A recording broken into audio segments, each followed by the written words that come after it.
1998. And since then, he has been serving in Boston Center, and he became the head of Boston Center in 2002.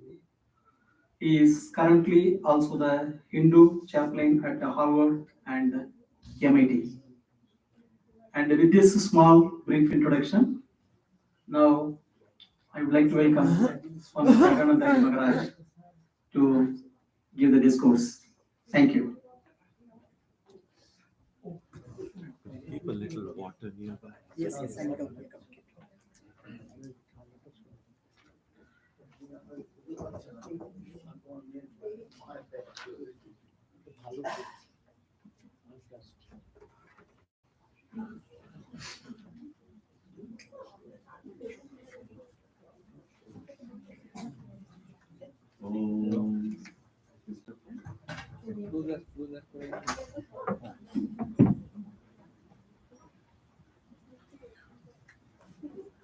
Om Asatoma Satkamaya Tamasoma Jyotirgamaya Mrityorma Amritam Gamaya Aviravirmageti Rudrayate Dakshinam Mukham Tenamam Pagi Nityam. May the divine lead us from the unreal to the real, from darkness to light, from death to immortality. May the divine consciousness fill our hearts and protect us.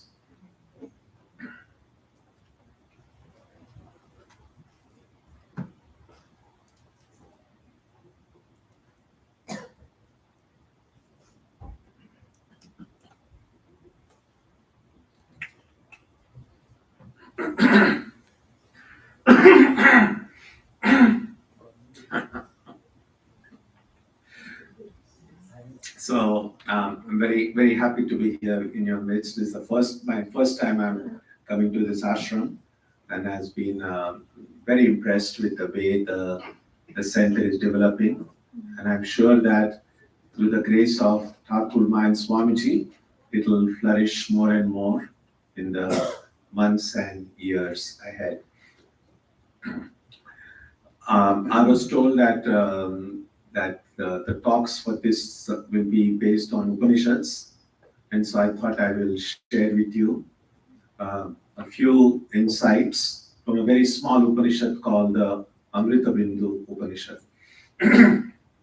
Swami Vivekananda once said that Swami Vivekananda once said that there are three aspects in a religious development. And the first one is the philosophy or theology of it, and which usually is found in the revelatory texts of the different traditions. And of course, among the Hindus in Vedanta, that revelation comes in the Vedas, the Upanishads. So this first part tends to be abstract philosophy, just concepts and ideas. And oftentimes, while it contains the main philosophical foundation of a tradition, it also tends to be quite abstract. And so the same abstract principles then become a little bit more tangible when it is put in the form of histories and epics. And that's when the second aspect of religion comes into play, the mythology. Oftentimes through the lives of great people in the tradition, these same abstract principles, we see how they were lived in a day-to-day situation. So, I mean, that purpose is served in Vedanta through the Puranas that we have, and more through Ramayana, Mahabharata, and the Gita, of course, is a part of the Mahabharata. So, reading the great inspiring lives in these books, then we see that somehow religion and spirituality become more alive, instead of simply dry set of principles. And the same philosophy made more tangible then becomes even more concrete through ritual. Swami Vivekananda referred to ritual as concretized philosophy. And so one of the questions someone was asking earlier today, that is beautiful puja we had in the morning, and how is it then connected with Vedanta philosophy? And so that would be a very quick way to respond to that. That while the puja, many of us, most of us here, don't exactly know all the intricacies of a puja, but those who have cared to study a little bit about the puja itself will externally, we might see what is being offered is food or flowers or incense. But each of these things, each of the procedures in the puja, if you look back at the principle behind it, it can be traced back to some deep philosophical principles. So when a puja is done, keeping in mind these principles and ideas behind it, that puja becomes a life transforming experience. So, so this is very much connected with what we are going to take a look at now. Well, thank you, Manu. This hot water is helping. No, ठीक है, And so let's go back now from the ritual and the puja that we had in the morning to a little bit more abstract, little bit more invisible, non-tangible parts of spiritual life. As I said, most of this is found in the Upanishads. Upanishads are a part of the Vedas. And there are some well-known Upanishads which are pretty big and huge and more ancient, and which contain a lot of this philosophy, and you need to study the commentaries to make sense of them. But there are also several smaller Upanishads which don't have as vast an expanse of the ideas we find some of these older Upanishads, but they take up one idea, some simpler idea, and emphasize, and becomes therefore easy for us to understand some of the important ideas connected with spiritual life.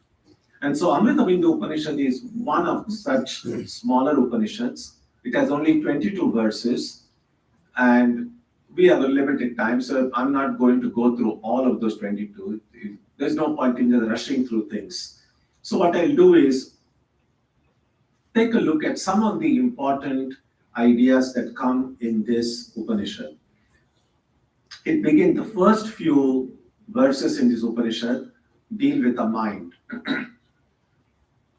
One thing that is obvious, but it will be good to keep that at the back of our mind, is there is this personal pronoun I that we use throughout. From the moment we wake up in the morning, the way we think, the way we speak, we use the pronoun I all the time. And sometimes it is good to ask, who is being referred to when I say I? And of course, the very first thing that comes to mind is, of course, the body. Because when we want to see how we look, we stand before a mirror. And what we see in the mirror is our body. And then if that looks nice, then we feel I'm nice. And so clearly, the body is included in our understanding of what this I is. But we know that we are not simply the body, that there is something more in us, something which is not exactly a part of the body. And that is, in general, sometimes we just call it the mind. But it includes our intellect, our ego, our thoughts, emotions, feelings, hopes, all of these things. But none of these things can be found when the surgeon cuts open our body. They are very much a part of who I am, but they are not the body. Now, all of these things, which are not visibly, tangibly connected with the body, but they are very subtle. And so sometimes the way they are referred to, they call it the subtle body, sukshma, and as opposed to this body, which is sthula or gross. And now, so it's easier, a little bit easier to know that my eye has this body as something little bit more intangible. I know it's there, but I can't see it. So the body and the mind. The question that can be asked, is there anything more in me beyond the body and the mind? And what these texts, the Gita, the Upanishads, the teachings of all these great ones point out to us is that yes, beyond the body, beyond the mind, there is something deeper in me. And for lack of a better word, they simply call that third thing Atman. And Atman simply means the self. So there are the three things: body, mind, and the self, or the Atman. The way to distinguish between these three is what the Upanishads point out is that the body and mind are both material, jada. And the Atman is the only non-material part of our personality. Now, since the body and mind are both material, they have to follow the laws of matter, which means that what is matter? What is birth? Coming together of certain parts and being held together for a certain time, that is composition. It comes together. And then, when the force that holds these particles together gets dissipated, then it separates out. And that's decomposition. And so body, at the very physical level, essentially, we know the chemical composition of the human body. We know that after cremation or burial, it just becomes a heap of dust or ashes. That it just a bunch of atoms and molecules come together, being held together by some force. And after death, the body returns back to its elements. But the mind doesn't die with body, doesn't die with death. So when we say somebody dies, it means only this outer layer, the body that dies. When we speak about a person being reborn or rebirth, that doesn't mean that you get everything new. Everything is not new. Only the body is new. The mind remains. So the mind that you and I have has been with us not only in this body, but has been with us in all of our past lives. So the mind has been with us for a long, long time. And therefore, of course, we need to take care of both the body and the mind. But since the mind is going to remain with us long time, we need to be especially careful, especially be mindful of our mind. And that's what this Upanishad begins with. The very first verse, I'll read the first in Sanskrit. Manohi dvividam proktam shuddham cha ashuddhameva cha ashuddham kama sankalpam shuddham kama vivarjitam. The mind is said to be of two kinds, pure and impure. The impure mind is filled with desire, and the pure mind is free from desire. Now, in religious discussions, desire often gets demonized. Give up desire, give up desire. And somehow we are made to feel as if desire is bad. That's not a very helpful way to think. I think an important way to ask the question is, desire for what? Because not all desires are bad. A desire to go jogging every morning, to take exercise, it's a good desire. It will help me, make me a little bit stronger. A desire to study hard, a desire to do what needs to be done. That's a good desire. Desire to pray, to meditate, it's a good desire. There's no need to give up that desire, because sometimes say, oh, desires must be given up. Should I give up my desire to realize God? These are the kind of questions that come. So it's not about giving up desires per se, but asking whether a certain desire will make me stronger physically, mentally, emotionally, or spiritually, or whether it will make me weaker. Swami Vivekananda said that if anything in life, if it is going to make me stronger in some way, then I must say yes to it. That's a good desire to have. But if anything will make me weaker, then I must say a firm no. And so when the Upanishad here speaks about the pure mind and the impure mind, one way to interpret that expression is that if any desire, any thought, any idea in my mind, a spiritual person would say, if it takes me closer to God in some way, if it makes me stronger in some way, if it makes me a better person in some way, then that goes to make my mind more pure.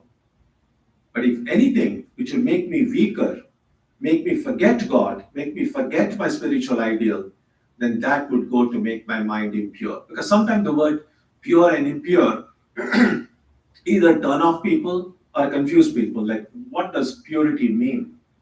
And one way of understanding purity is the purity is connected with freedom. We know that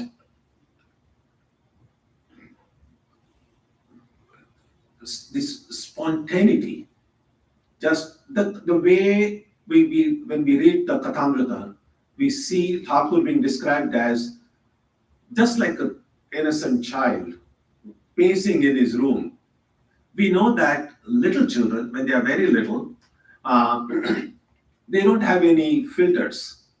They are just they what they say, what they do is a free expression of who they are. But as we become older, a lot of other considerations come into play. We are no longer able to express ourselves fully. We are always worried about what somebody else might think.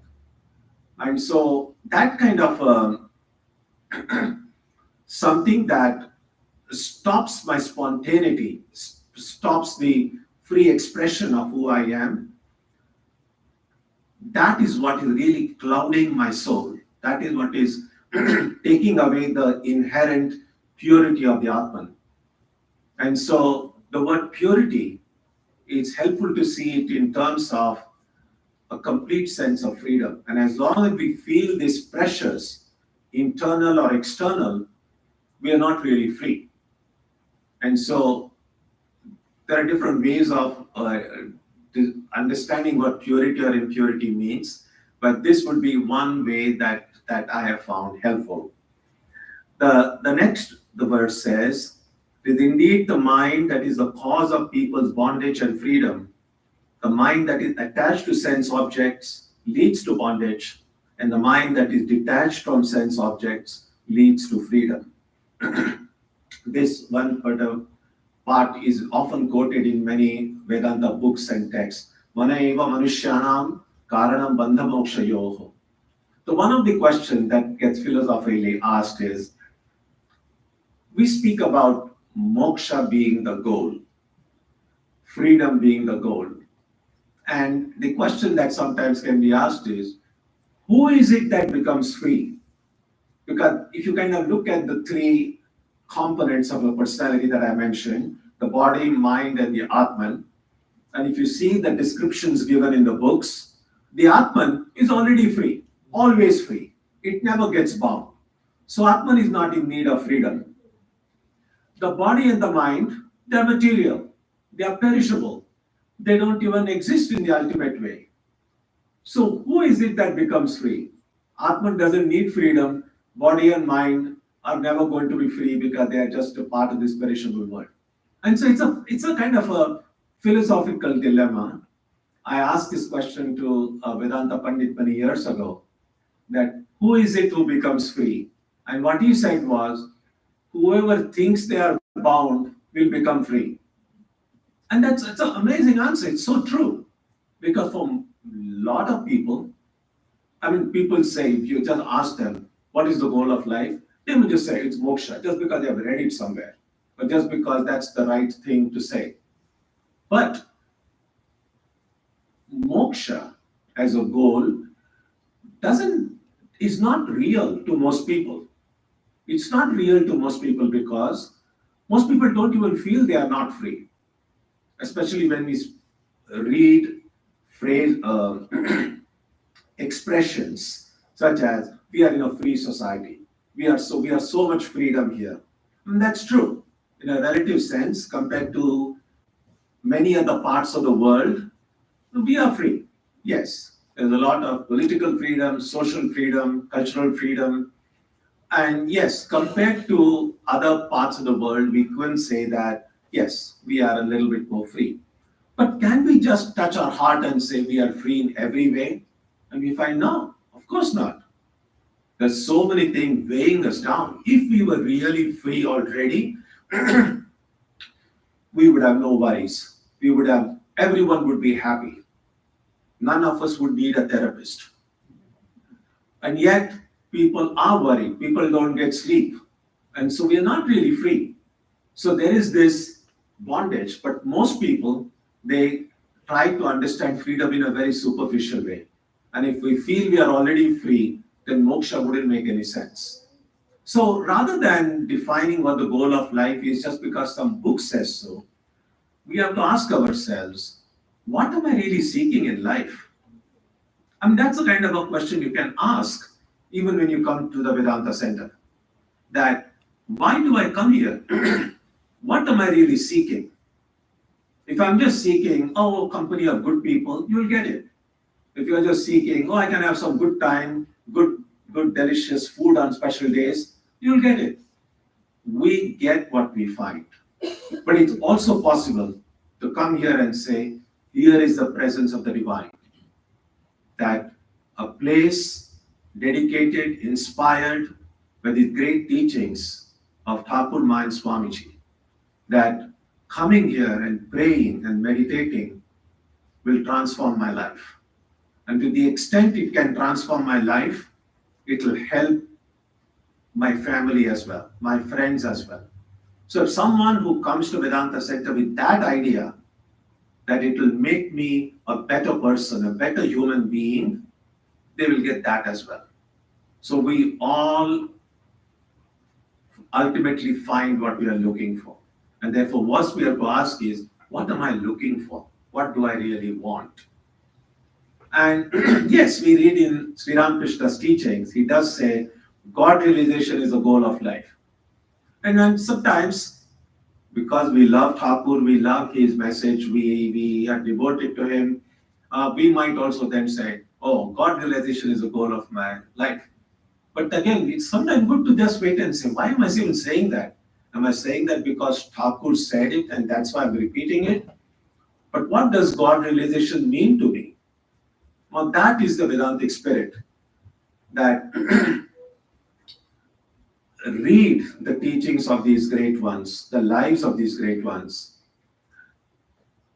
but also question. Swami Vivekananda said that he said, I fought with my master for 5 years. He never, and Thakur never wanted anyone to accept anything blindly.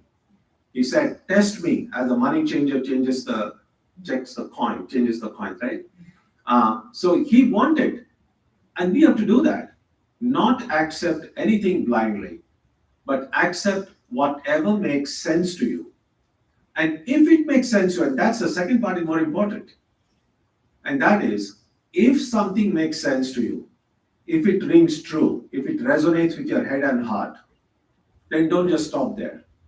Then the next thing for us would be, how can I put it into practice? If something is real, if something is true, then there must be a way I can start practicing it in some way, in my own little way, in my own little life, beginning tomorrow morning or this evening.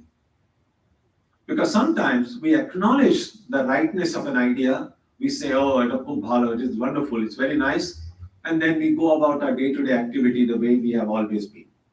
And so years will pass, and then we find nothing much has changed. And so a spiritual transformation would be not, how do we measure whether we are progressing spiritually or not? And sometimes people make the mistake of comparing themselves with other people, and that's a very common human weakness about how we are doing and how the neighbor is doing. And that's very unhealthy, it doesn't help. But a better way of competing in spiritual life is not with other people, but can we compete with our own selves? If I look at my life and I say, what was I 5 years ago? I as a person 5 years ago and I as a person now. Do I feel that I'm a better human being now than what I was 5 years ago? And we have to be honest. You don't have to publish your results anywhere, so we can be brutally honest with ourselves, at least with ourselves. And we are expected to be honest with everyone. But if we cannot be completely honest with others, at the very least, we can be honest, because self-deception is the worst thing. If we deceive ourselves, really we have no hope in life. And so we have to be honest and see, how am I today as a person compared to what I was, say, 2 years or 5 years ago? And we may not get a very simple answer. We might find that in some respects, I'm a better person now than what I was earlier. And maybe in some respects, I was better 5 years ago than I am now. But that kind of a self-assessment will help me decide going forward what are the kind of choices I must make, what are the kind of decisions I must take. Because sometimes we have dilemma. Should I do this or should I do that? Should I do this way? Should I think the other way? And the only way to decide is, if certain way of thinking, certain way of doing is making me better, I should say yes. If it not, then I should have this firm resolve to think differently, to do things differently. Verse number 4 says, the true self, the Atman, is realized when the mind's attachment to sense objects is destroyed and it is fully controlled in the heart. That is the supreme state. So I want to say a few things about the word heart, because that word comes again often. It comes in the Gita, it comes in the Upanishads, it comes in the teachings of Thakur Mas Swamiji, it comes in Vedanta discourse quite often. The Upanishads say often that this truth, the reality, my own true nature, is hidden in the deepest cave of the heart. So, what is this heart? Oftentimes, for japa, for meditation, our teachers say, meditate in the heart. Thakur said, the heart is the best place for the divine, for God. God resides in the heart. So the question would be, what is this heart? Which heart?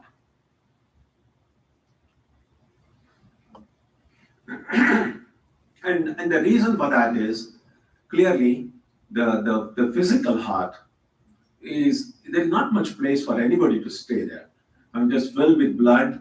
That's pretty small, little, very an important part of our body. Heart is the only part of the body that's working from the moment we are born. And we want it to keep working, because we know if it stops, everything stops. So everything else in the body might get occasional rest. The heart never gets rest. But that, it's difficult to imagine God sitting there. There isn't really much place there. And so when we are told to meditate in the heart, doesn't make sense. It's not physical heart. So then what? Which other heart do we have? But we know that we also use the word heart to express the emotional part of our personality. Sometimes people say, I say this with a heavy heart. When we when we are overwhelmed with some emotions, we feel a certain heaviness here in the heart. So the heart is also seen as a seat of emotions. So then we just don't have only the physical heart, we have the emotional heart as well. Now, is that where we are supposed to meditate on the divine? Oftentimes they say that beyond the physical heart, beyond the emotional heart, there is also the spiritual heart. So when the Upanishads speak about the heart, when the Gita speaks about the heart, it's not about the physical heart, not about the emotional heart, but the spiritual heart. Now, we know that all of these hearts are in the same area, this area.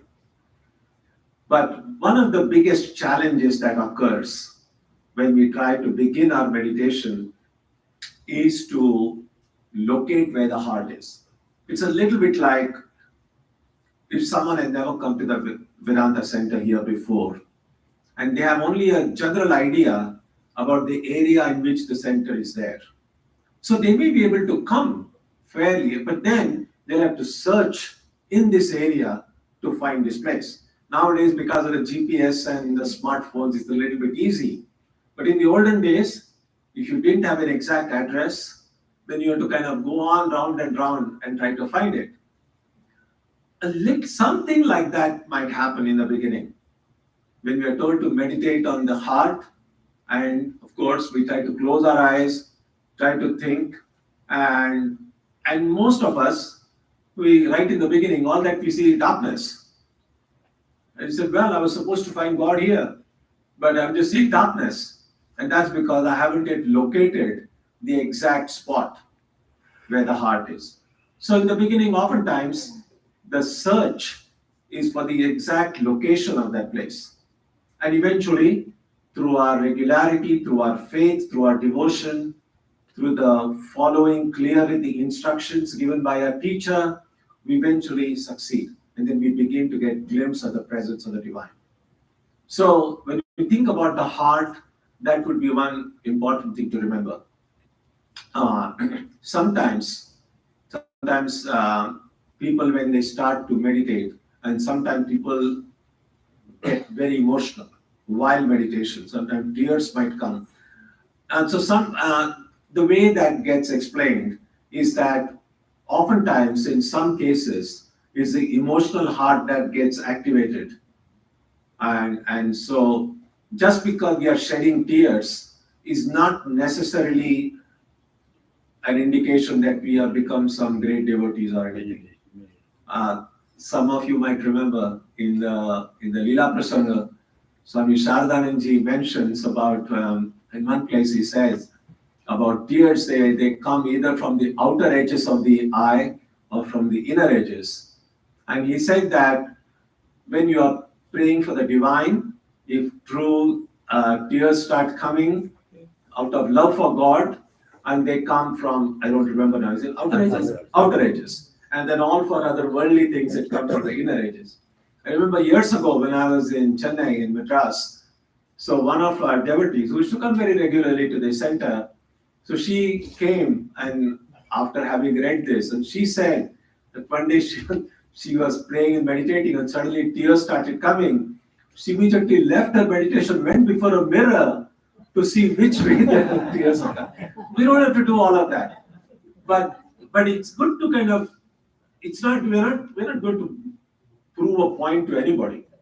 And so it's just good to just keep in mind that just because tears come, that need not necessarily mean some high state of devotion. In fact, I would go to the extent of saying it's good to be skeptical and just say it's not a high state of devotion. Because if it is a high state, you're denying it, the high state won't go. But if it's not a high state, then denying it, actually we are saying something which is very true. And so anyway, so about this heart, it's good to keep some of these ideas at the back of our mind. Picking up a random verse in this chapter again. So verse 7 says, practice concentration on the letters of Om and then meditate on Om beyond the letters. When the transcendent Om is experienced, non-being as rooted in being and Maya as rooted in Brahman is realized. We won't go into the technicalities of this, but it's good to recognize that Om, which is the holiest sound symbol in the tradition, a lot has been written about it, a lot has been mentioned in the commentaries. The Upanishads also have this meditation on Om in several places. So take a look if that is something that interests you. It's helpful to have some clarity, some understanding about Om.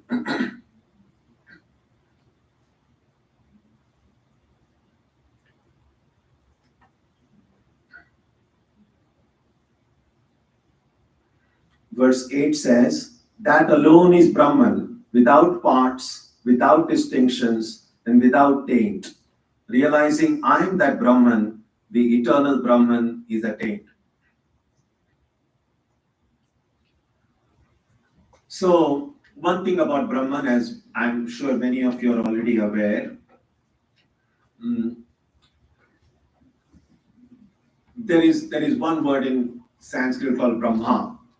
So it's a part of the Hindu trinity, if you like, of Brahma, Vishnu, and Shiva. That aspect of the divine from whom the word springs, the word originates, is often referred to as Brahma. That aspect of the divine that protects and sustains and nourishes this creation is called Vishnu. And that aspect of the divine into which this whole creation gets reabsorbed, that's called Shiva. So there is the word Brahma, which sounds very much like the Brahman that is spoken of in the Upanishads, but actually they are two very different things. So Brahman, and grammatically, Brahma is in masculine gender, Brahman is in neuter gender. It's actually neither masculine nor feminine. And Brahman is not the name of anybody. Brahman is not a person. Brahman simply means vast, infinite, eternal. That's the meaning of Brahman. And so the highest experience in the Upanishads is often described as Aham Brahmasmi, I am Brahman. So what does that I am Brahman even mean? But think about it this way. Right now, if we are asked, who are you? Then that question can be answered in many different ways. Who are you? We can say, I'm this. Usually we end up telling what our name is. But that question can be also answered in terms of our gender, our cultural identity, our national identity, our interests.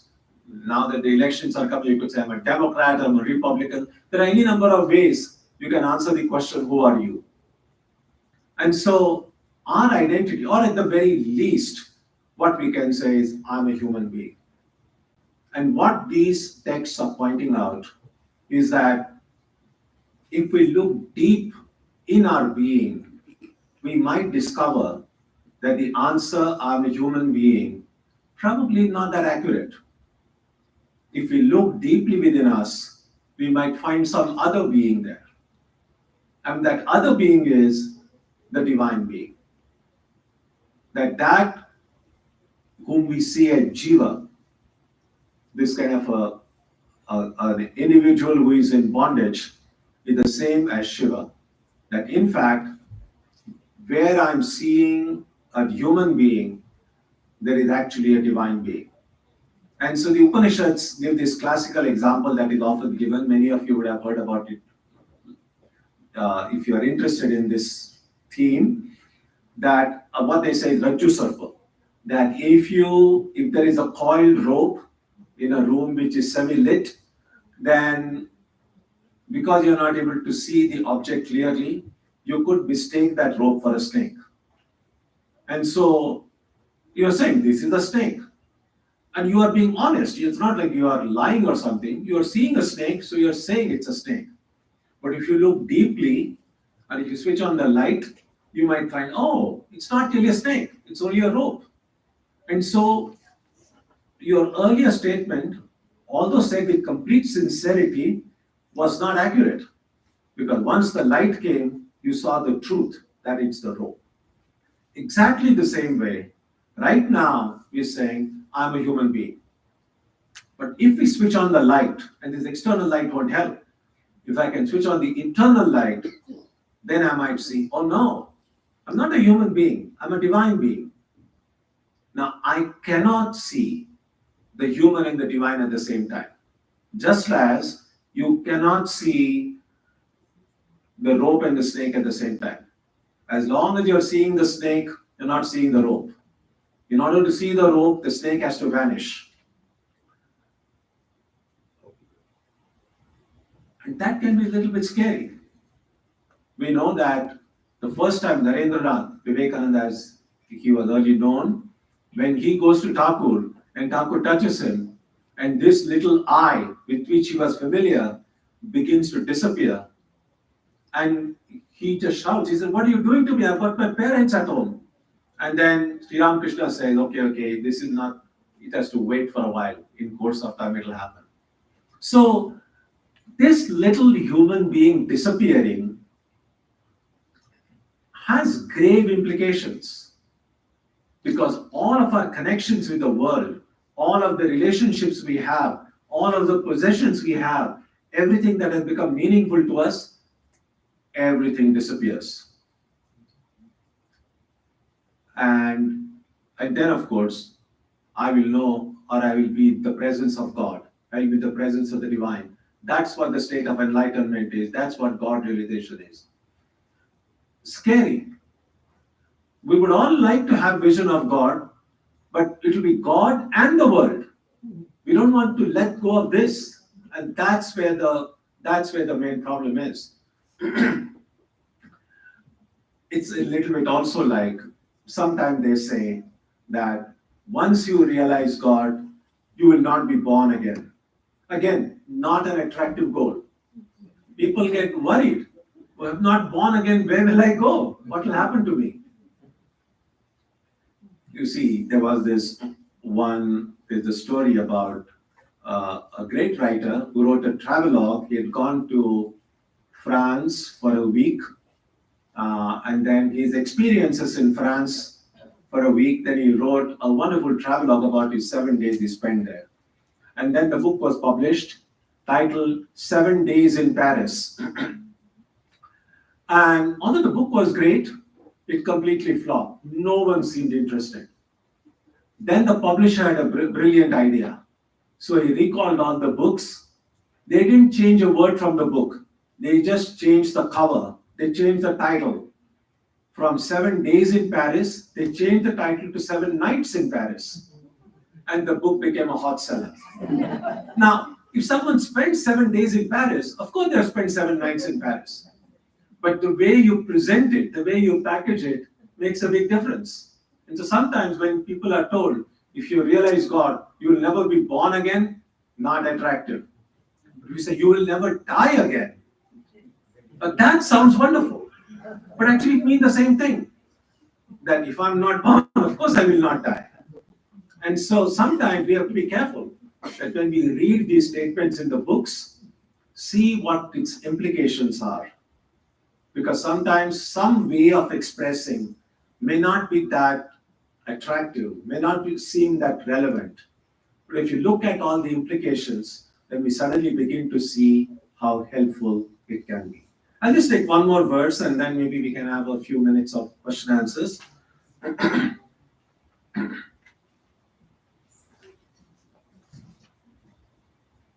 Okay, let's look at verse 13 and 14. It says, when a jar is moved, it is the jar that changes place, not the space enclosed in the jar. Individual self jiva is comparable to the space enclosed in body and mind. Like any jar, objects with various forms break down repeatedly. The space enclosed in them is not aware of it, but the Atman is always aware. So the example is pretty simple. And let me kind of give another example which is identical with this. Suppose we go to the to the ocean, and every one of us takes a different container. Maybe you take a small glass, someone takes a jar, someone takes a bucket, and then we all go and fill those containers in the ocean water. Now,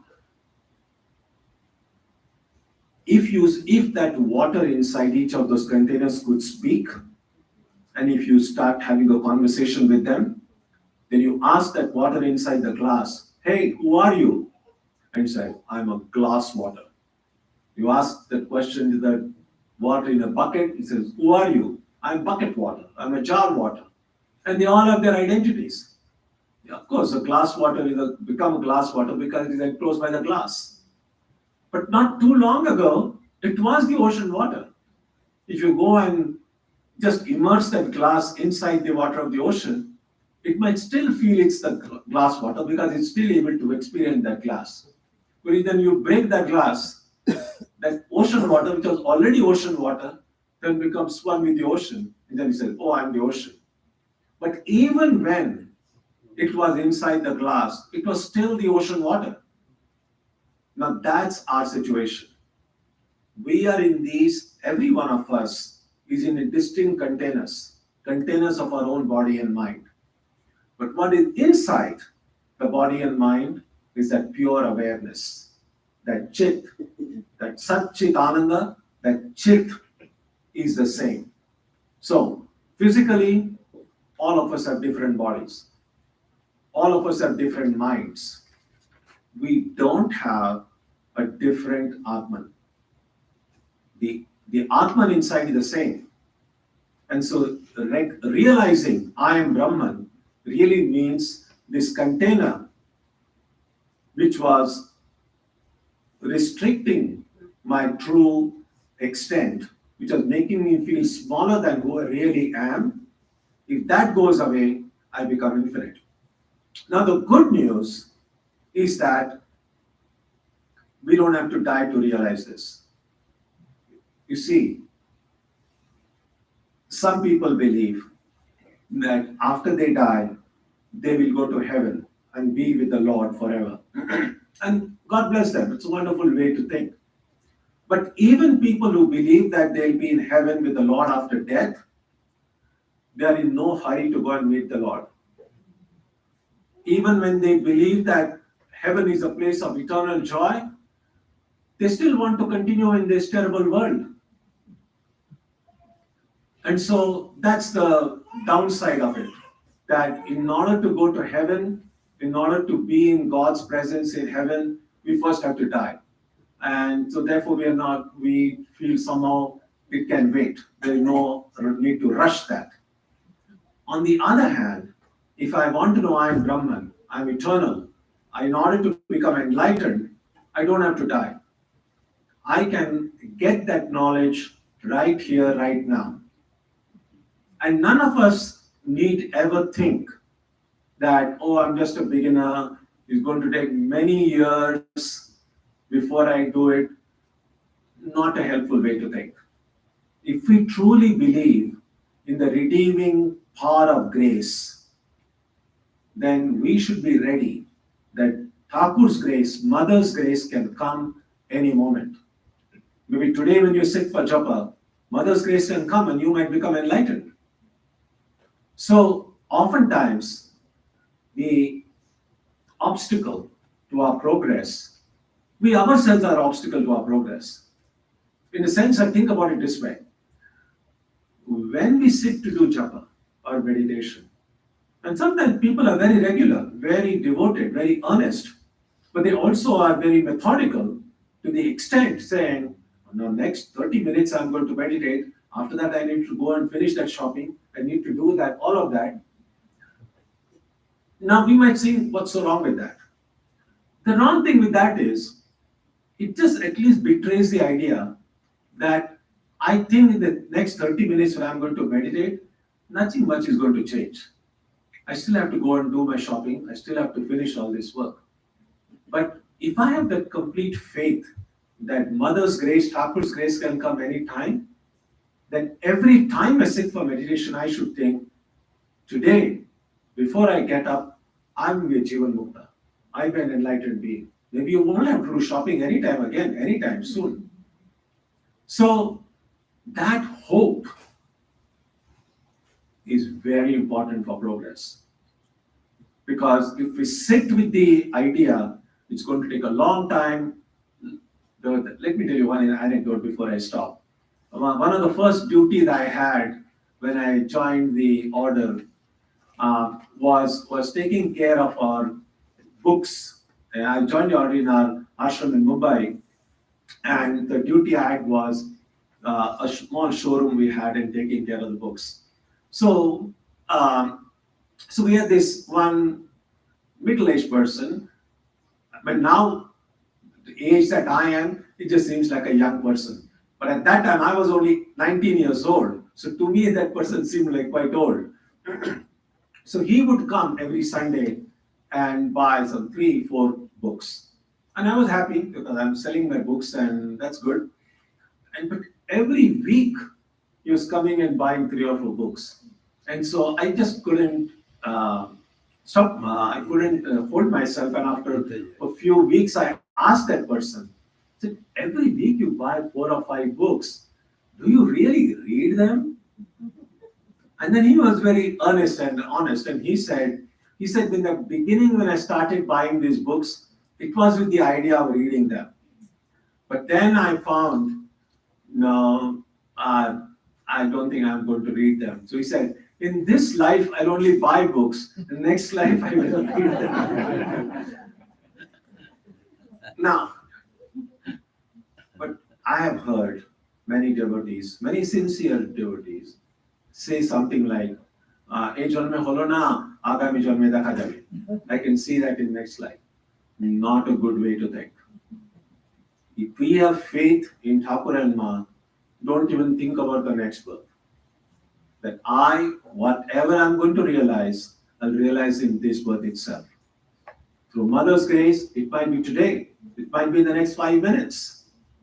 And so, keeping that hope alive. I mean, think about it this way. We have hope about so many things that never happen the way they happen. And you say, oh, I hope the winter is not too strong this time. I hope XYZ gets elected. Actually, what is going to happen is going to happen. My hope is not going to change anything. But if there is anything we should be hopeful about, it should be about our own spiritual progress. Things in the world will come and go. Everything is perishable. Things will be good now, will be bad. After some time, will be good again. But something that really can and should make change in our life is in our own inner life. And so, keeping that hope alive is an indication of how strong a faith I have in Thakur Ma and Swamiji. If I feel hopeless about my spiritual life and still have great faith in God, I don't think so. Someone who really has faith in Thakur Ma and Swamiji will always be hopeful of progress in their lives. So these are clearly, even small as this Upanishad is, clearly it's not possible to go through the whole thing. These are some of the thoughts that came to my mind, but I think we may have a few minutes if you have any questions. Don't ask what is life, something like that. Something specific, something that is not too difficult. Yeah. You said that, excuse me. A mic will go so around, so then we can. Very simple question. Hold it closer to you. Question is regarding freedom. I think near down. It's on. Okay.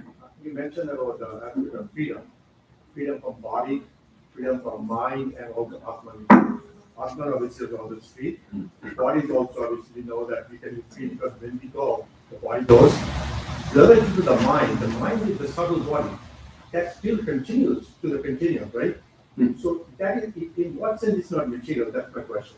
In what sense? It is not material. You said it is material. It is material. It is material because once we die, the mind goes carries on to the next. Yeah, the mind and the Atman, which is connected with the mind. Yeah. So at some point when you go to evolution, actually you're saying the mind, the subtle body merges with Atman. No. The subtle body is as unreal as the gross body. But the gross body being gross has a shorter shelf life, if you like. And so that being subtle, it's just like software lasts longer than hardware, kind of. Someone has a question? You said that japa 30 minutes every day, and after that, you have to go for shopping. So every day, 30 minutes japa is very important, in the day. That's what I'm saying. 30-minute job is not good, or Not Every day, I do that japa same time for 30 minutes. Yeah, so what's the question?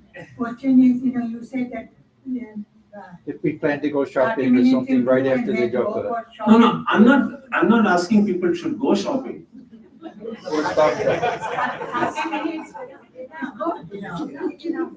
No, all that I'm saying is, my only point was, if we already make firm plans about what we want to do after the japa, there is a kind of a feeling behind that this japa is not going to change much, Okay.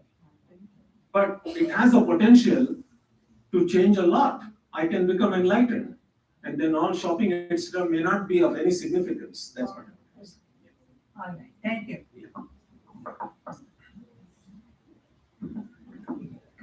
Can I please ask you the question in Bengali, if it is possible? Okay, I'll try to Oh, understand. then I'll speak in English, no Okay. problem.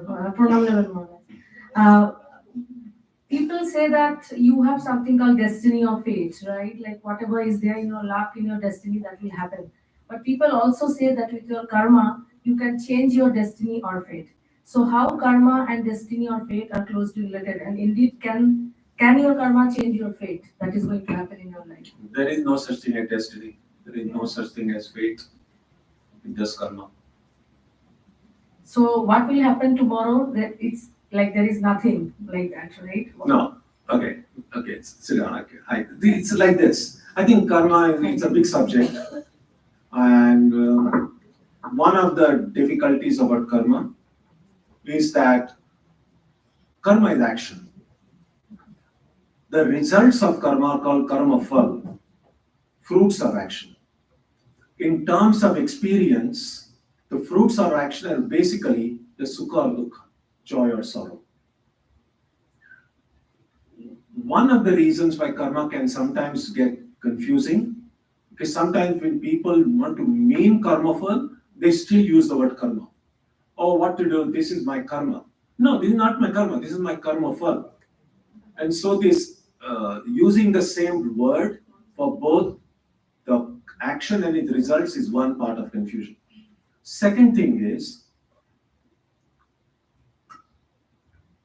when an action is done and the result it is going to produce in terms of experience, that is determined. That will not change. But my past karma does not determine my present karma. So if I do something stupid now, I cannot say, oh, this is my karma. No, that's my stupidity. So we have complete freedom to choose or a choice to do what to do or not to do. That's not the result of karma. Only what I'm experiencing, sukha or dukkha, only that is. So there is no such thing as fate or destiny. It's like this. If I fail in my exams and I know that I have not studied well, I'm able to make that cause and effect relationship. But then, if something happens and I'm not able to find the cause, just because I'm not able to find it doesn't mean it's not there, but I'm not able to find it, then people say, oh, that's my fate or destiny. But otherwise, Swamiji said, you are the creator of your own destiny. And so if you must use the word destiny, we create our destiny by the choices we make in life, by the decisions we take. Pranam Maharaj. Okay. My question could be coming out of ignorance, or maybe I didn't pay attention. We'll decide that. Yeah. So it's related to what the doctor said, but I'll go into more details. So I'm trying to improve myself. So you said about three things, mind, body, and Atman. So when I'm doing meditation and I'm consciously trying to improve myself, am I working on my Atman to improve the Atman, or am I improving my mind, or is it the body? Because as I believe, Atman is coming from a single source, and there is no bad Atman or a good Atman. Correct me if I'm wrong, I need some guidance on that. But it depends on why you are meditating. Meditation has kind of become a buzzword nowadays. A lot of people want to meditate, but the reason why people meditate may not be the same. Some people, lot of times, all that they want is some peace of mind. Or if I meditate well, my mind can get calm, I'll have good sleep tonight. And that does happen. And so we'll always find the benefit we are looking for. But meditation can also give me the highest realization. So whether you are benefiting your body, mind, or Atman will depend on what exactly you are seeking. What is it that makes you want to meditate? So there is a process of improving the Atman as well through meditation. No. Well, you're not really improving the Atman. You are really removing the coverings over the Atman by making your mind and body pure, and then the Atman reveals itself. Yeah. Thank you. Maharaj, so one question, I always hear that you always need to find God in little things you do, right? You don't need to go to a big temple or dedicate time to find God. So God is inside, you just have to think about in every action you did from day to night before you. So that's one side. Another side, you also hear there are a lot of, it's probably a retreat and everyone, and people say, Could you hold the mic? sure. There are a lot of retreats and everyone, people say that take out your phone, take out your music,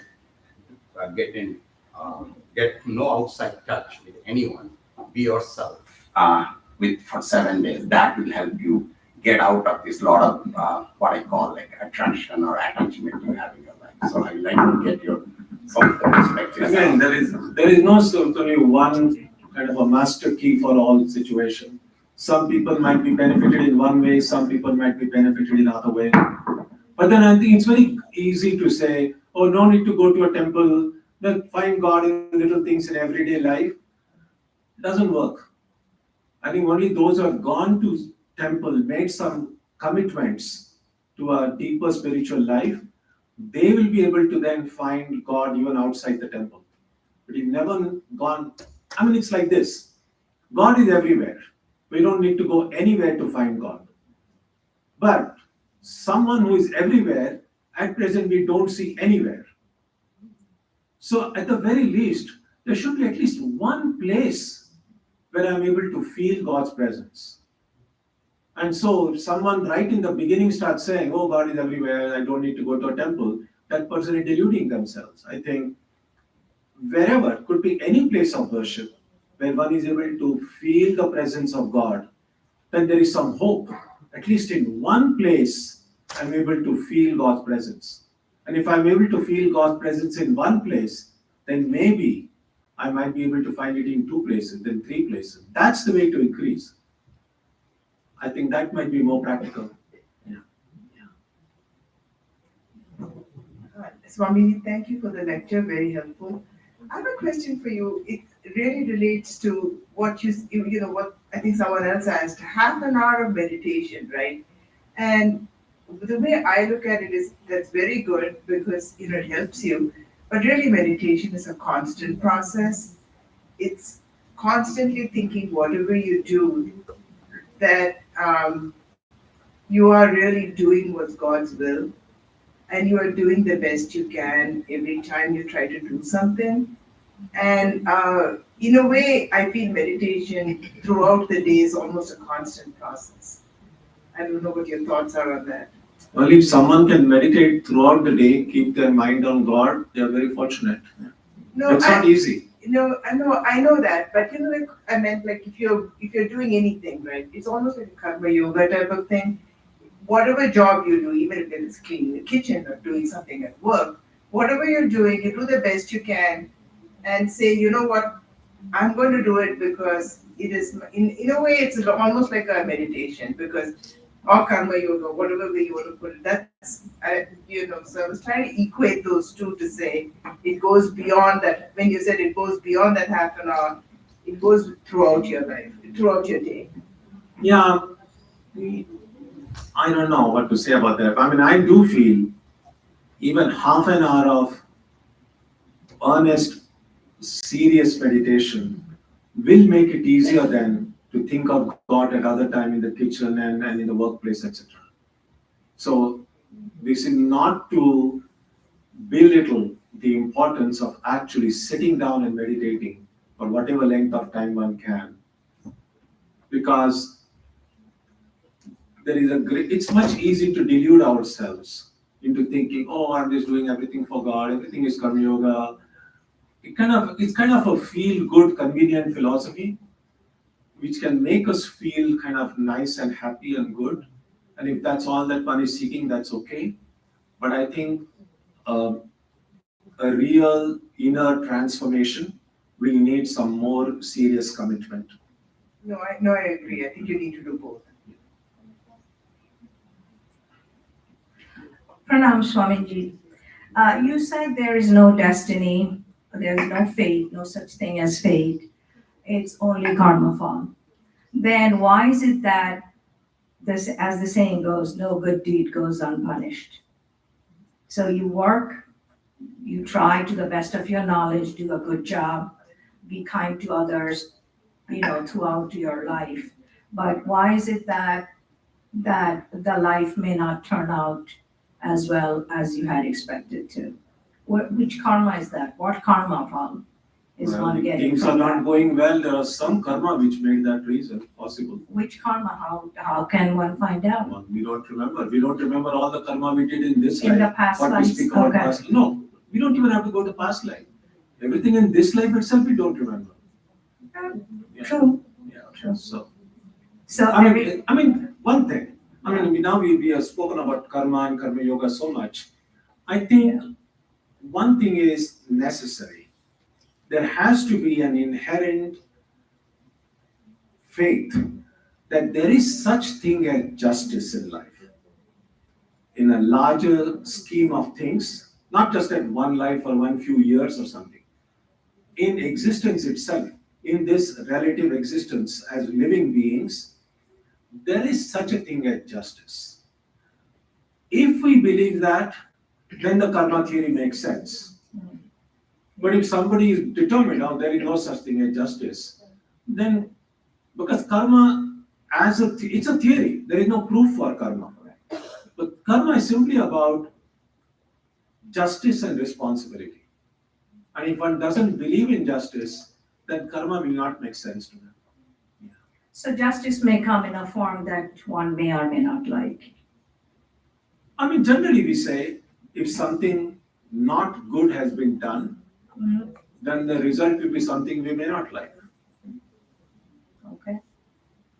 That will be. Yeah. Okay.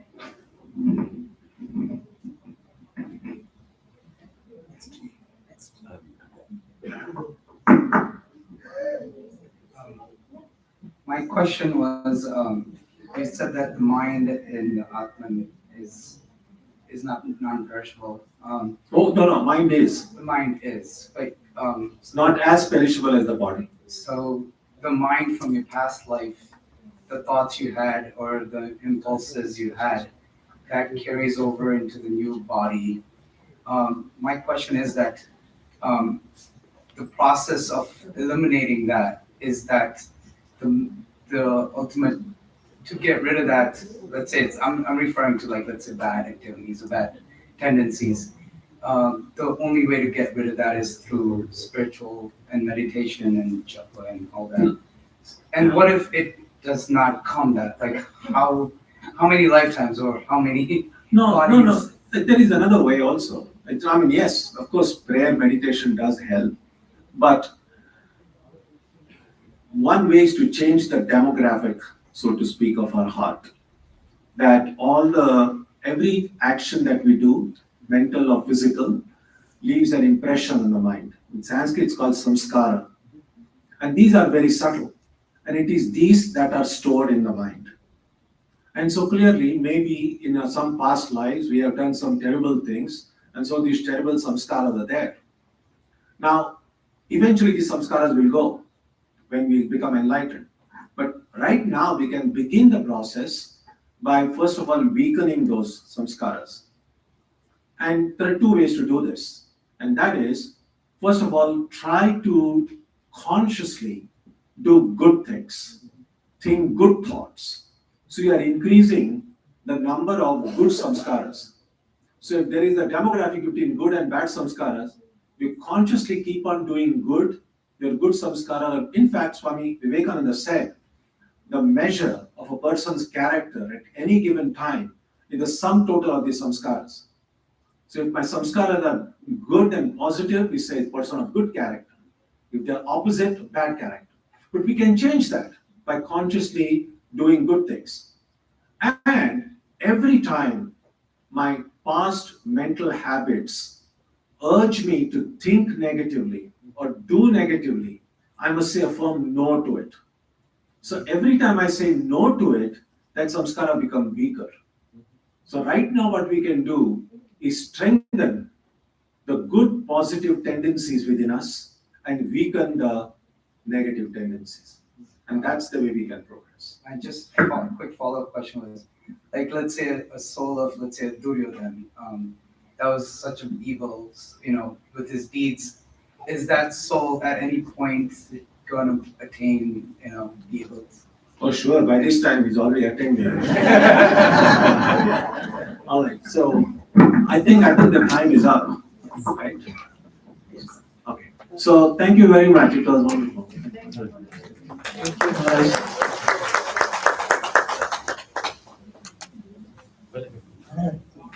Wonderful, thank you.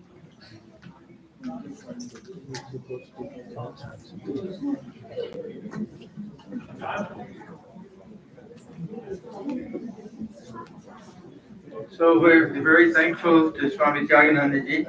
He took time out from his own center. He has to rush back because they have their own program tomorrow morning. So, Maharaj, thank you so much for joining us. We're a little bit behind schedule.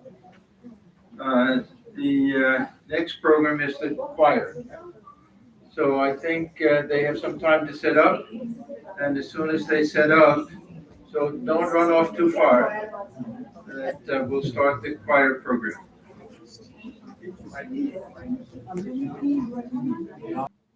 So dear Maharaj and the Bhaktas, today is an auspicious day, the annual celebration of VVCC. And on this occasion, I would like to take the pleasure of walking you through some of the background and the history of how the VVCC choir was formed, how they're progressing, and how we are achieving some of our goals. This concept was presented, the choir concept was thought about towards the end of 2021, and we presented the concept to the executive committee in January 2022, requesting an approval that can we start the choir. And we laid out our objectives, taking the guidance of Swamiji. So what we said when we approached the AC was, I'll read out in the words of Swamiji. We said our objective is to engage families and youth across Connecticut to participate in songs, recitations, narrations, arts, and community activities. This idea was taken from the teachings and the inspiration from Swamiji. In his words, music is the highest art, and to those who understand is the highest worship. In one of his interviews, he said, if a man's whole soul is in that song, he attains salvation. Just by that, nothing else he has to do. Our beloved Guru, Swami Swahanandaji, my Guru as well, Swahanandaji Maharaj, he loved music. On every visit to Connecticut, he asked us to sing songs of Thakur, Srima Swamiji, and various other devotional songs. He used to close his eyes and listen deeply. He often explained the meaning and the relevance of the verses. We spoke to Swami Sarvadevanandaji Maharaj and Swami Atma Gyananandaji Maharaj about this idea, and they gave their blessings and approved. And hence we started the choir in February 2022.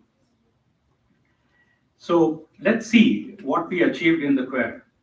When we started in February 2022, I hope we are going with the slide. Aradhana, we are on the second slide. So this was the initial team. I cannot see the presentation myself, so she's leading me into the slides. So this is what was the first team that you see that performed in February 2022. And Maharaj joined us, Atmanand Gyananandaji. He was present with us. He encouraged us when we were performing in February 2022. And then onwards, let's see how the choir developed. So let's go into the next slide, where you see that we started with a handful, 7-member choir. And within a month, that choir team grew into a 20-member choir. So there was an overwhelming response, which proves Swamiji's words that people get attracted by music. They really want to hear on narrations on Swamiji's life, Thakur's life. They really, it's kind of, you can say, Vedanta made easy. They easily adopt it. So after we got a good support from the adult choir team, we thought about the idea of introducing the youth choir. So on the next slide, you'll see that by April 2022, we were able to get 11 kids joining us as the youth choir. And obviously the thanks goes to the parents who encouraged them to come and join us. And obviously Doladi was there to coach them, to train them. And she was kind of giving them the value when they were talking.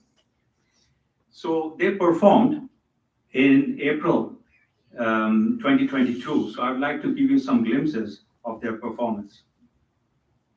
Sorry, this one is not moving. Are we on that slide where we performed in April 2022? And you will see that I've included several pictures. If you give me a sec, Mike, this is the slideshow is frozen, so I don't know what I'm talking about. Let me start again.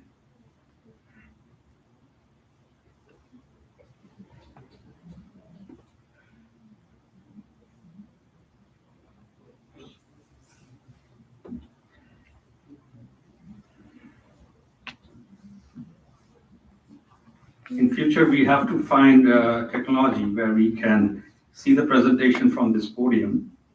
Right now, my apologies that I'm wasting your time. So assuming that I cannot see the slide, I'll rely on yours, or I can stand down and talk. Maybe that's a better idea.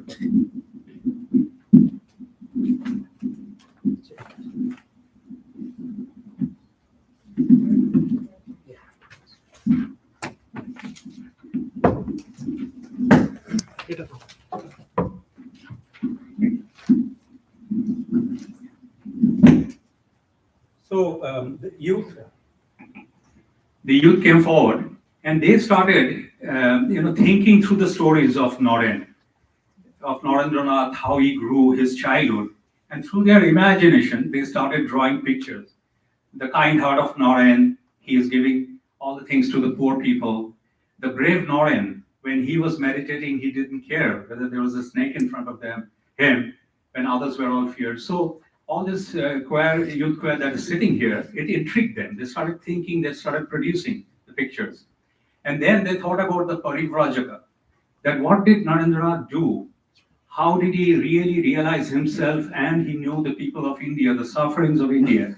So one of them read everything and he started plotting everything on a map about the journey of Swamiji as a Parivrajaka. I'll move on to the next.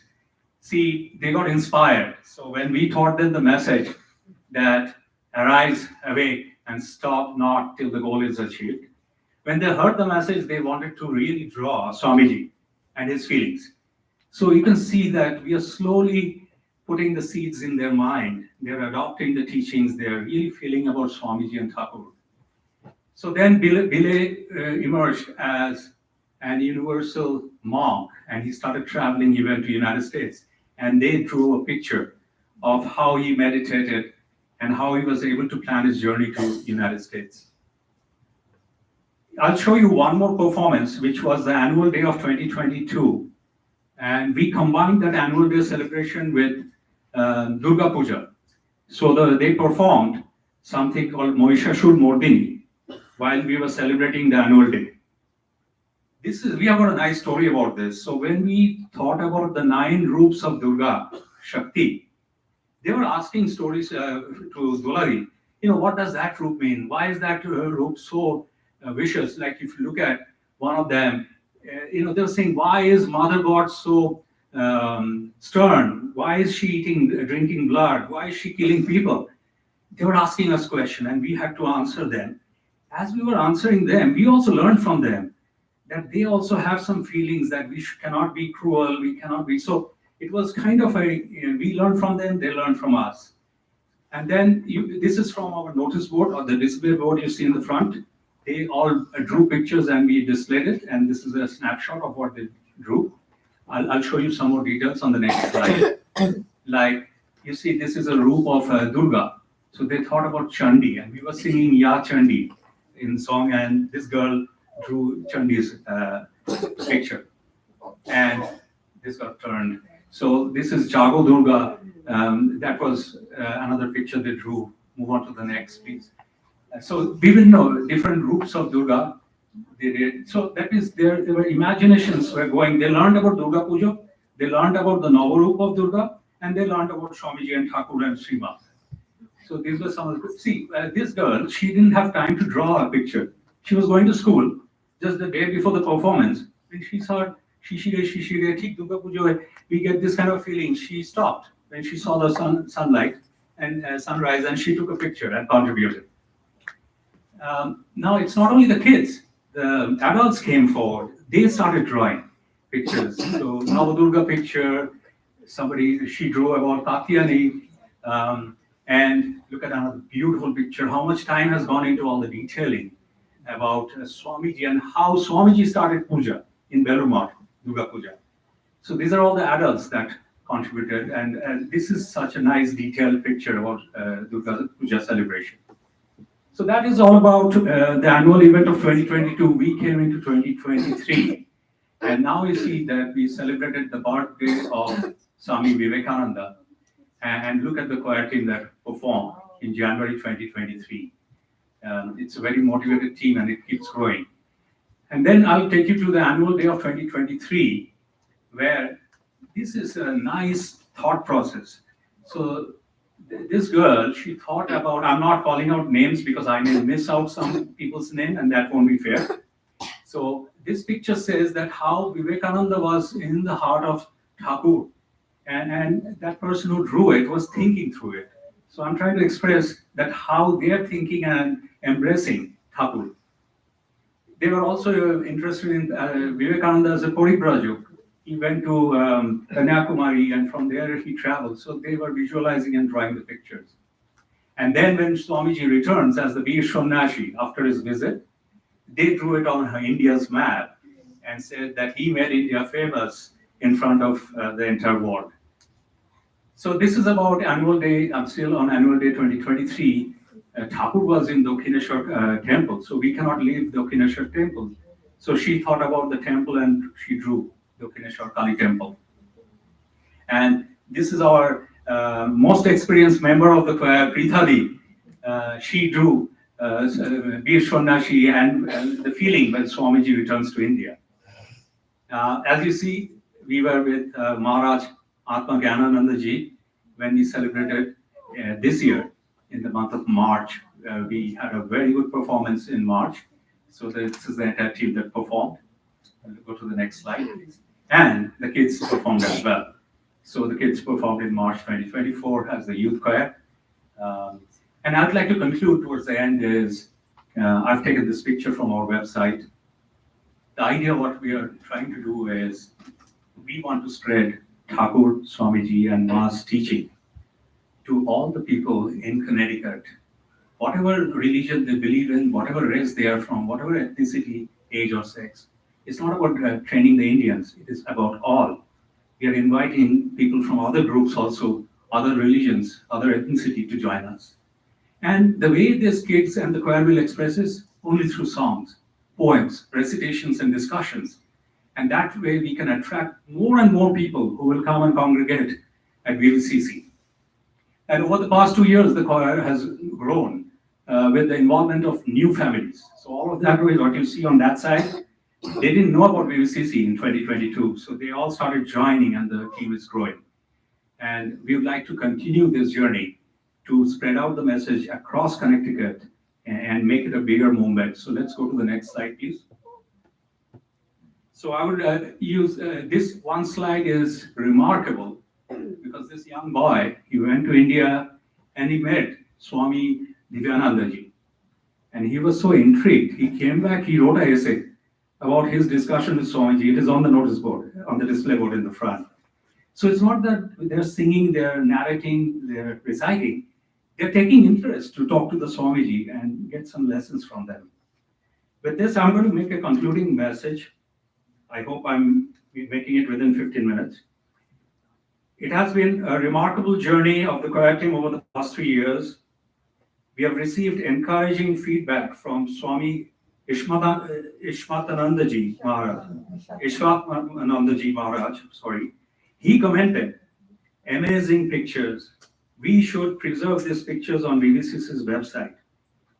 Swami Kripamayanandaji Maharaj said that I love the pictures. He took some photographs of the picture on the display to show to his congregation. Swami Sarvadevanandaji Maharaj and Swami Atmana Gyananandaji Maharaj recommended that we should collect all of this, all the pictures, all of their writings, the essays they're writing, the pictures they're drawing, and we should publish it in an e-magazine that should be hosted on our website. And we are working on that magazine.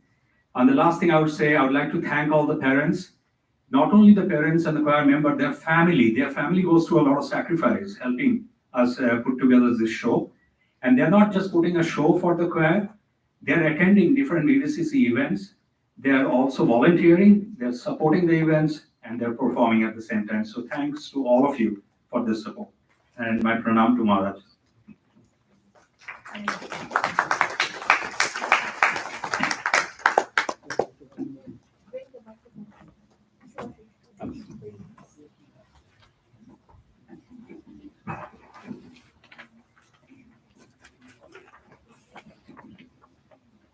The youth choir members, please come and stand, take your places here.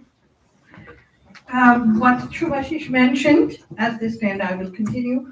As Shubhashish mentioned, we will be putting up an e-magazine, and we will communicate with all of you the link to that magazine.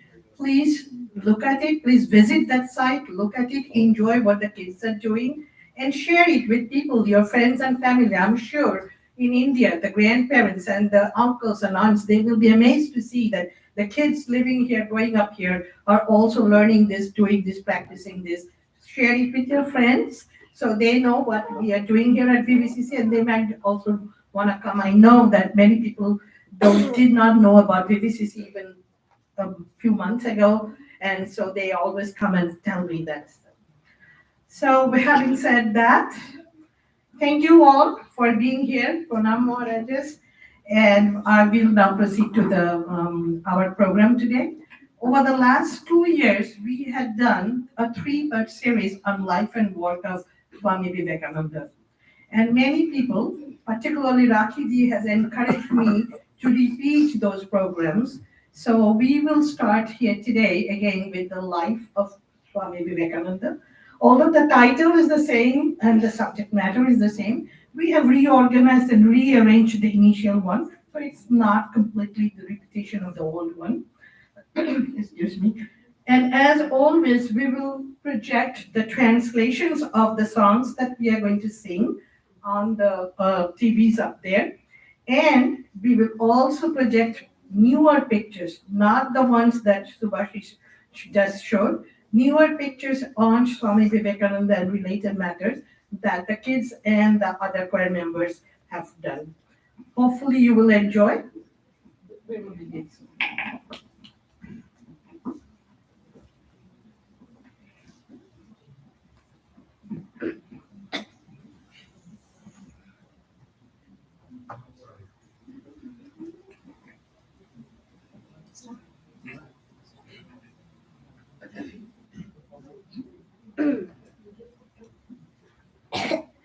Long before the birth of Swami Vivekananda, Ramakrishna reportedly had a dream, which he himself described as follows. One day, I found my mind was soaring high in Shamati along a luminous path. It soon transcended the stellar universe and entered the subtle region of ideas. The next moment, I found 7 venerable sages seated there in Shamati, lost in admiration. I was reflecting on their greatness when I saw a portion of that undifferentiated, luminous region condensed into a form of a divine child. The child came to one of the sages, tenderly clasping his neck with his lovely arms, and addressing him in a sweet voice, attempted to drag his mind down from the state of Shomati.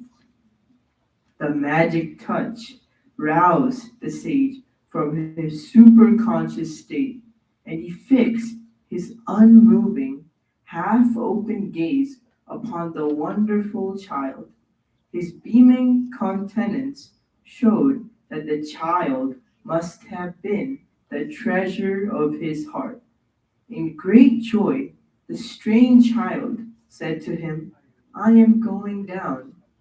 You too must go down with me. The sage remained mute, but his tender look expressed his assent. As he kept gazing on the child, he again immersed in Shomati. I was surprised to find that a fragment of that sage's body and mind was descending on earth in the form of an effulgent light. Much later, when Ramakrishna met Swami Vivekananda for the first time, he recognized him to be that same sage he dreamed of. Today, we're going to hear the life story of that star born on earth.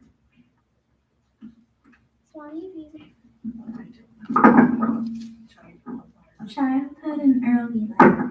Swami Vivekananda was born on January 12, 1863, as Narendra Datta. His nicknames were Naren, Billy, or Billy. His father, Vishwanath Datta, was a successful attorney with considerable influence in society. Narendra's mother, Bhuvaneshwari Devi, was a spiritual woman who had great impact on her son. Narendra was one of his 8 siblings. He was born in Kolkata at his ancestral home at 3 Gaur Mohan Mukherjee Street. As a child, Narendra was naughty and mischievous. He constantly teased his sisters and often played pranks on them. When he threw tantrums, his mother would calm him down by pouring cold water on him while chanting Shiva Shiva. She often joked, Chechilam sheep, pilam dar bhoot. I asked for sheep, but got one of his demons instead. From an early age, Narendra showed great interest in monks and sannyasis, and loved playing with idols of Shiva. A favorite game of his was meditation. While other kids pretended to meditate, he would get immersed in meditation and lose awareness of everything outside. Once, while playing such a game of meditation, a snake came up to Narendra. The other kids saw the snake and ran away, but Narendra stayed still and continued his meditation. After a while, the snake went away, and everyone came running to Narendra. When he came out of meditation, they asked him why he didn't run away after seeing the snake, and Narendra replied that he wasn't aware of the snake was there and what was happening around him. He was also very courageous and truthful, unafraid of any consequences that could result from that. One time, he and his friend went to a fair. While coming back, 2 friends got separated. Narendra started calling his friend by name, and as he looked around, he saw his friend standing in the path of a horse carriage, running straight towards his friend. While everyone around watched it in scare but did nothing to help the boy, Narendra wasted no time and jumped right in front of the carriage without any regard to his own safety, and snatched his friend aside to safety. Later, when his mother heard what had happened, she wept in joy and blessed Narendra that he could be brave like this and help others all his life. Swami Vivekananda said, be an atheist if you want, but do not believe in anything unquestioningly. Even as a child, Narendra had an inquiring mind and tried to test the validity before he accepted anything that he was told. His neighbor had a tree that the kids always used to climb. The neighbor did not like that and told the boys not to climb the tree because a Brahmadaito, a ghost, lived on it and will break their necks if they did so. While the other boys were scared by it and didn't climb up that tree, Narendra was not to be stopped by that story. He started climbing the tree to find if that ghost existed and told his friends if he finds the ghost, he will break his neck. Needless to say, he didn't find the ghost, nor was his neck broken. Smoking hookah was a common practice in those days, and Narendra's father had many hookahs for people who came to visit the house. Narendra asked his father why he had so many hookahs, and he replied that those were for people from different castes, because according to the practice in those days, if people from one caste smoked the hookah from another lower caste, they would lose their caste. Later one day, Narendra's father found that Narendra was smoking the hookah belonging to a caste different from theirs. Narendra explained to him that he was merely trying to see if he was losing his caste by doing so. Even at such an early age, this planted in his mind the seed of disbelief in the discrimination in the caste system. Narendra was also very caring and had a big heart. To the beggars, monks, and sannyasins who came by, he donated generously whatever he had in his possession. Once, Narendra and his friend asked for help in their gymnasium from a soldier who was passing by. The soldier gladly agreed to help. However, in the process, he got hurt. Narendra transferred him to a nearby schoolhouse, fetched a doctor, and nursed and cared for him until he was well enough to leave. Before he left, Narendra collected some funds and gave it to the soldier as a token of the appreciation of his help. This showed not only his caring nature, but also his sense of responsibility. Narendranath was active in sports, gymnastics, wrestling, and bodybuilding. With his friends, he used to play out regularly in a neighborhood gymnasium that belonged to a neighbor. As a child, he was enrolled in a school founded by Ishwar Chandra Vidyasagar, Metropolitan Institution. Narendranath attended Presidency College and Scottish Church College in Kolkata. Narendra was a voracious reader and read with great interest all kinds of books, both in and out of the curriculum. This helped him develop a vast knowledge in diverse subjects ranging from Hindu sculptures to Western philosophy, religions, history, etc. His intense intellect helped him grasp these diverse subjects in no time. He had a razor-sharp memory like an X-ray and also could read very fast. From a young age, Narendra was proficient in music. He received basic lessons in Drupad from his father and Kirtan from his mother. He later trained under renowned musicians Ahmad Khan and Benny Gupta, mastering various musical forms and instruments, including the pakhawaj, flute, sitar, esraj, and sarangi. His beautiful voice captivated audiences, and his guru, Thakur Sri Ramakrishna, was particularly fond of his songs. After entering Samadhi and listening to them, Narendra composed many songs, some in Sanskrit, which are still sung today. Today we will begin with a Bengali song composed by Swamiji.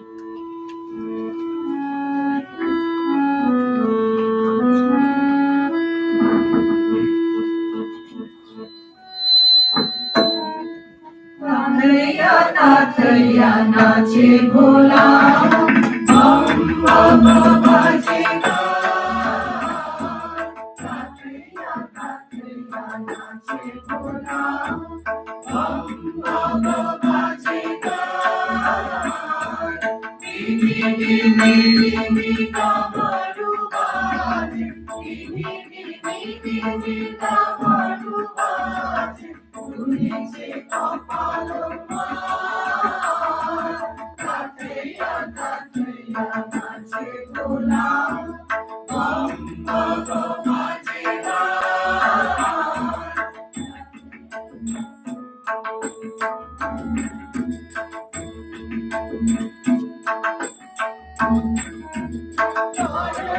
Ganga जटा माजे उगड़ी अनल त्रिशूल लाजे गंगा जटा माजे उगड़ी अनल त्रिशूल लाजे धक धक धक मोरी बंद धक धक धक मोरी बंद धक धक धक मोरी बंद गणेश शांत मान तातया नाचे भोला बम बम बजेगा तातया नाचे भोला बम बम बजेगा धीमी धीमी धीमी डमरू बाजे धीमी धीमी धीमी डमरू बाजे धुनी से कपालो मार तातया नाचे भोला बम बम बजेगा तातया नाचे भोला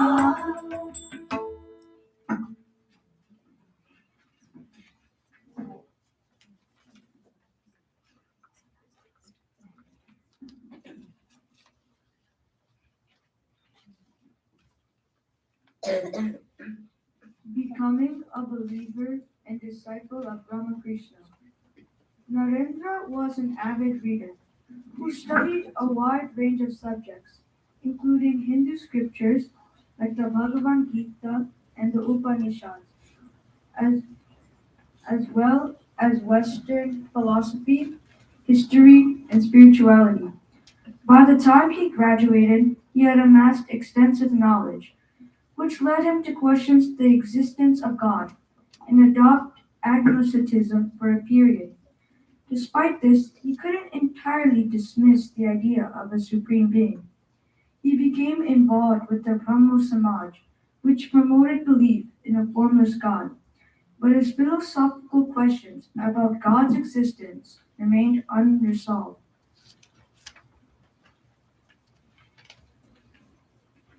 During such a period of spiritual crisis of his mind, Narendra first heard about Sri Ramakrishna from William Hastie, the principal of Scottish Church College, and his cousin Ramchandra Datta.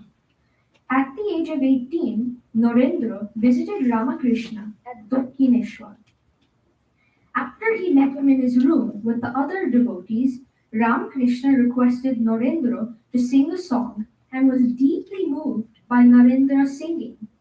Suddenly, he took Narendra by his arm to a separate room. Ramakrishna expressed great affection for Narendra, fed him sweets, and wept in joy, telling him how his heart yearned the company of pure soul like Narendra's. He begged him to come more often. Narendra was initially taken aback by such conduct and wondered if he is crazy. However, Ramakrishna's genuine spirituality and renunciation impressed him. Narendra asked him the question which he had asked so often to other religious leaders. Have you seen God, sir? He replied, I have. I see him here just as I see you, only in a much more intense sense. God can be realized, he went on. One can see and talk to him as I am doing with you. but who cares to do so? People shed torrents of tears for their wife and children, for wealth or property, but who does so for the sake of God? If one weeps sincerely for him, he surely manifests himself. This encounter left a profound impact on Narendra. For the first time, he found a man who dared to say that he had seen God, that religion was a reality to be felt, to be sensed in an infinitely more intense way than we can sense the world. However, he remained conflicted about Ramakrishna's behavior. Although Narendra was initially impressed by Ramakrishna, he did not immediately accept him as his master, viewing his ecstasies and visions as hallucinations. As a member of the Brahmo Samaj, Narendra opposed idol worship and polytheism, often questioning and testing Ramakrishna. One test involved placing a silver coin under Ramakrishna's mattress when he was not there. As soon as Ramakrishna sat on his bed, he immediately jumped up in pain and asked someone to check his bed, and the coin was discovered. This impressed Narendra. Ramakrishna patiently addressed Narendra's doubts and questions, encouraging him to see the truth from all perspectives. In 1884, after the sudden death of his father, Narendra's family faced severe financial difficulties.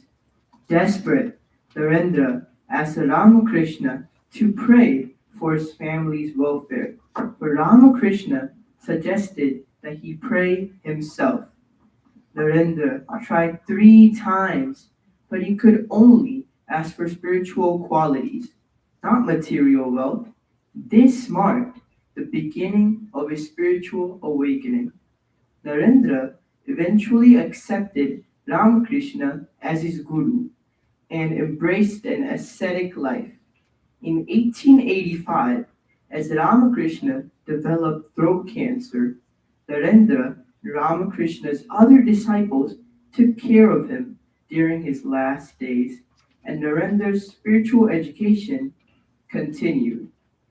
Appointed, Ramakrishna emphasized service to humanity as true worship and appointed Narendra as the leader of his disciples. Ramakrishna asked him to care for the other monastic disciples, and in turn asked the other disciples to see Narendra as their leader.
Antara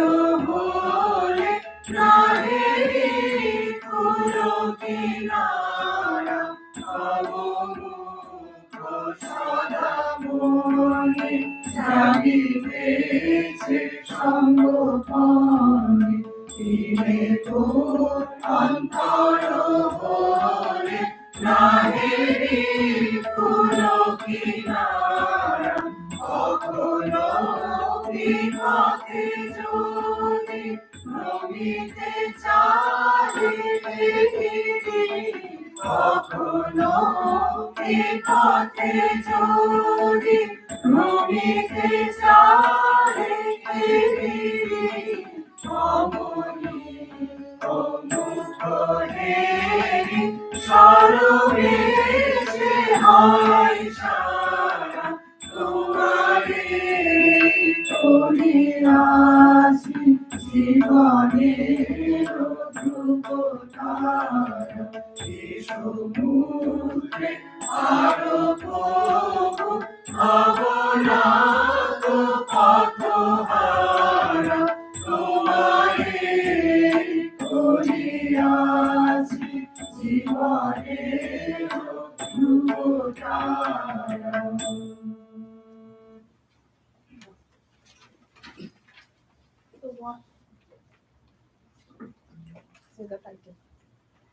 The Wandering Monk, Gauri Rajak Swami Vivekananda. After Sri Ramakrishna's death on August 15, 1886, his devotees and disciples were deeply grieved, but found strength in their bond and shared memories. They renounced worldly life to become monks, forming the Varunagar monk. Despite financial hardships and dire living conditions, they found joy in discussing philosophy, spirituality, and scriptures, with Narendra, later Swami Vivekananda, taking a leadership role. But Narendranath's mind was restless, and he felt the need to do something different. In 1888, Narendra left the monastery to become a wandering monk, Bodhivraja, visiting various holy places. He returned briefly in 1890 due to ill health and to secure financial support for the monk, before leaving again for the Himalayas with Swami Akhandananda. Between 1888 and 1893, Swami Vivekananda traveled extensively across India, meeting influential people who either became his disciples or greatly supported his future work. Notable encounters during this time included Raja Ajit Singh of Khitri, who became a lifelong friend and supporter, Thakur Sahib Jaswant Singh of Lindi, who inspired Vivekananda to consider preaching Vedanta in the West, and followers in Kathiawar who urged him to attend the 1893 Parliament of the World's Religions. These connections significantly impacted his mission and efforts to spread Vedanta globally. During his travels, Swami Vivekananda also furthered his knowledge of various religious scriptures. In Jaipur, he studied Panini's Ashtayagi with a Sanskrit scholar. In Maharashtra, he delved into Islamic and Jain cultures. In Goa, he spent 3 days studying Christian theological works. These efforts enriched his understanding of different spiritual traditions. However, the most significant experience he had during these travels was to see firsthand the sufferings and problems faced by common people, and that pained him enormously. He realized that their dire poverty and lack of self-respect was a result of their lack of education. He wanted to help these poor people and restore the dignity and self-respect of these people. Narendra reached Kanyakumari on foot on Christmas Eve 1892. He was still unable to formulate an idea about how to help the masses of the country. He understood he needed money for that, but he had no money himself, nothing to even pay the fare to a boatsman to take him to a mid-sea rock. So he swam to the rock and meditated for 3 days, envisioning a unified India and resolving to uplift the masses. To fund his mission, he decided to travel to America.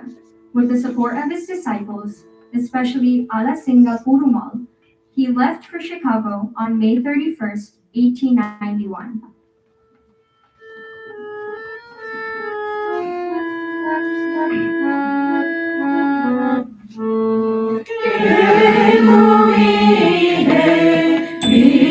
Shonna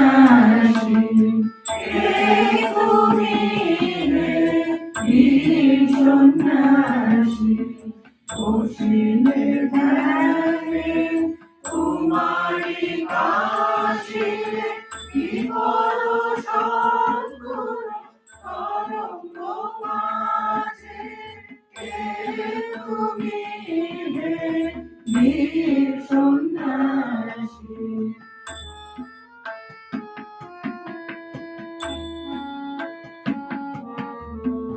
অনাথে রাগিনী মনো প্রাণ দিয়ে অনাথে রাগিনী মনো প্রাণ দিয়ে বুঝিলে দুর্গতি রচিলে কৌশল সেই রচিলে কৌশল সেই উদ্ধারিতে দেশবাসী উদ্ধারিতে দেশবাসী কে তুমি হে বীর সন্ন্যাসী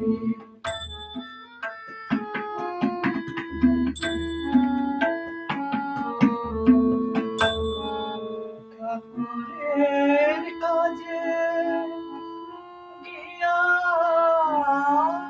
গিয়াছিলে শিকাগোতে সাথে ছিল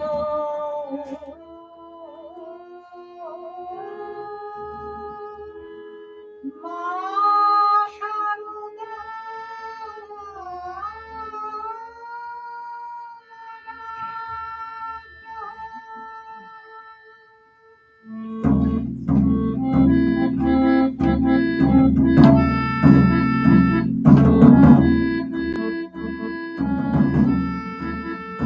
কুম্ভকণ্ঠে ধরিলে ধর্মের আসল বারতা কুম্ভকণ্ঠে ধরিলে ধর্মের আসল বারতা মুক্ত হইয়া শুনিল বিশ্ববাসী মুক্ত হইয়া শুনিল বিশ্ববাসী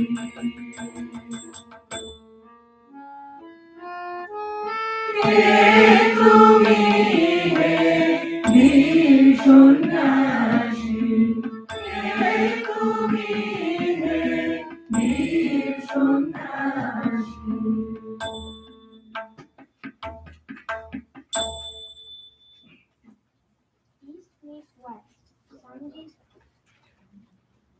East meets West. Swamiji's first visit to America and Europe. Swami Vivekananda began his journey to America on the Ship Peninsula, visiting Japan, China, and Canada before arriving in Chicago on July 30th, 1893, for the Parliament of Religions. In Boston, he met John Henry Wright of Harvard University, who encouraged him to represent Hinduism at the Parliament. Vivekananda's speech on September 11, 1893, began with Sisters and Brothers of America and received a 2-minute standing ovation. He spoke about universal harmony, love for all religions, and Vedanta's teachings of tolerance and acceptance. After the parliament ended on September 23rd, 1893, Vivekananda toured the US, lecturing in cities like Chicago, Detroit, Boston, and New York. The main reason for Vivekananda's travel to the West was to try and raise funds to set up religious missions in India.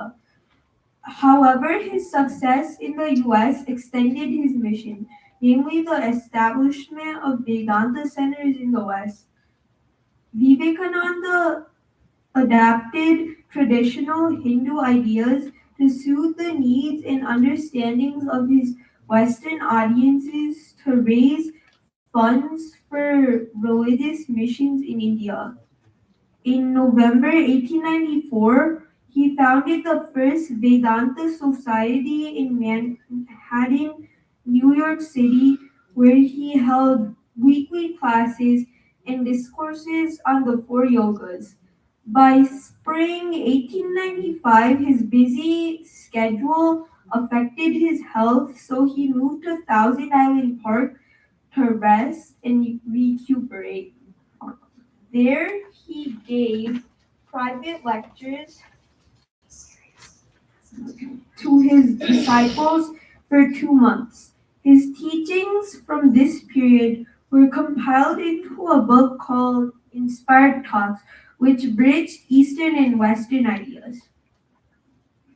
Swami Vivekananda's visit to Europe marked the beginning and expansion of the Vedanta movement there. He traveled to major cities like London, Paris, Geneva, Berlin, and Rome. In London, he met Margaret Elizabeth Noble, who became his notable disciple. Mr. Nivedita, he spent most of the time in England giving classes and lectures, and also explored cultural and religious heritage of continental Europe. After 3 months, he returned to New York, where he had a highly productive year filled with classes, public lectures, interviews, and writing. He made trips to various U.S. cities and then returned to England. In May 1896, he met the scholar Muller at Oxford and published his seminal book Raja Yoga in July 1896. In December 1896, Vivekananda set off for home, lecturing in England, France, and Italy before boarding a ship in Naples. He arrived in Colombo, Ceylon, now Sri Lanka, on January 15, 1897, receiving a warm welcome like a victorious king.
তোমারি তুর্য মাঝে অরুণ গন্ধি জ্বালাও চিত্ত মাঝে মৃত্যুর হোক নয় তোমারি রূপ ভেঙেছো দুয়ার এসেছো জ্যোতির্ময় তোমারি রূপ ভেঙেছো দুয়ার এসেছো জ্যোতির্ময় তোমারি রূপ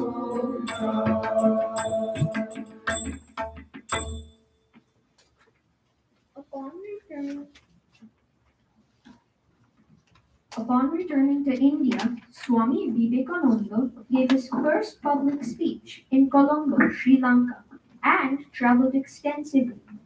While in the West, Vivekananda spoke about India's great spiritual heritage.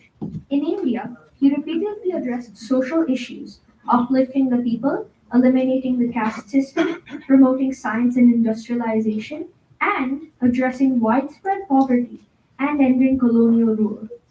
His lectures, compiled in Lectures from Colombo to Almora, highlighted his nationalistic and spiritual ideals. He called on the youths to be part of this reform movement and urged them to be physically and spiritually trained to carry on the job. On May 1st, 1897, he founded the Ramakrishna Mission in Kolkata, focusing on spreading the teachings of Vedanta and improving social conditions. The mission engaged in various social services, including education, healthcare, and disaster relief, thus fulfilling his dream and mission. Vivekananda also established 2 other monasteries and started journals in English and Bengali. In December 1898, he announced plans to revisit the West to inspect and interrogate his work, accompanied by Sister Nivedita and Swami Turiyananda. He traveled to the UK and the USA, established the Vedanta Society in San Francisco, and received land in Santa Clara for a monastic training center. Swami Vivekananda gave numerous public lectures in San Francisco and Alameda, and visited Detroit before sailing to Paris for the Congress of History and Religion. In Paris, he met Acharya Jagdish Chandra Bose, the discoverer of the life and nervous system in plants. After the Congress of Religions was concluded, the Swami spent few days in Brittany as the guest of Mrs. Ole Bull, and where he lectured upon Buddhism and Hinduism. He stayed in Paris for about 3 months and left for Egypt via Vienna, Constantinople, and Athens. Though he was happy to see how his work had prospered and spread in the West, throughout this second trip, one could notice a deep yearning for the Absolute. In one of his letters he wrote, "Pray for me that my works may stop forever, and my whole soul be absorbed in the Mother. The battles are lost and won. I have bundled my things and am waiting for the great Deliverer. I come, my beloved Lord, I come. Nirvana is before me. I feel it at times. The same infinite ocean of peace, without a ripple, a breath." The meditative habit, which had revealed itself ever since his second visit to the West in intense forms, now reached a veritable climax. In Paris, oftentimes his mind has been far aloof from his environment. And here, in Egypt, it seemed as if he were turning the last pages in the book of experience. He seemed the world weary. Suddenly, he felt a strong desire to return to India. There, in the far-off Himalayan asrama, Mr. Sevier, his great friend and disciple, had given up his body. The Swami had, as it were, a presentiment of this.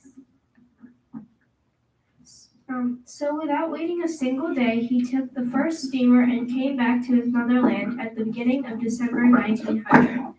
At Bilar, he coordinated the works of the Ramakrishna Mission and received many visitors. Due to declining health, he couldn't attend the 1901 Congress of Religions in Japan, but made pilgrimages with his mother. Vivekananda predicted he wouldn't live past 40. On July 4th, 1902, he spent his day teaching and with fellow monks before passing away in meditation that evening. His disciples believed he attained Mahasamadhi. He was cremated on the banks of the Ganges.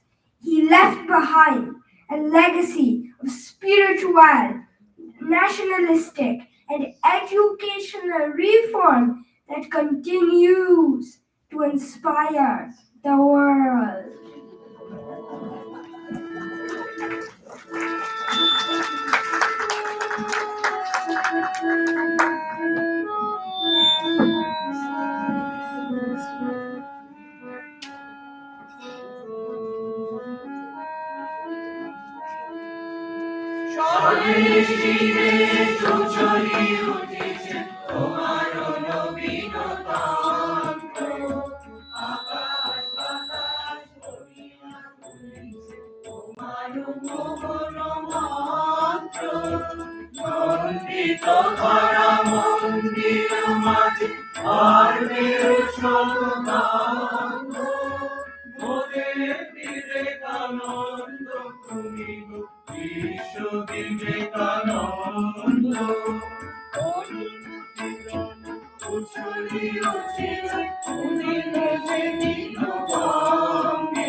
That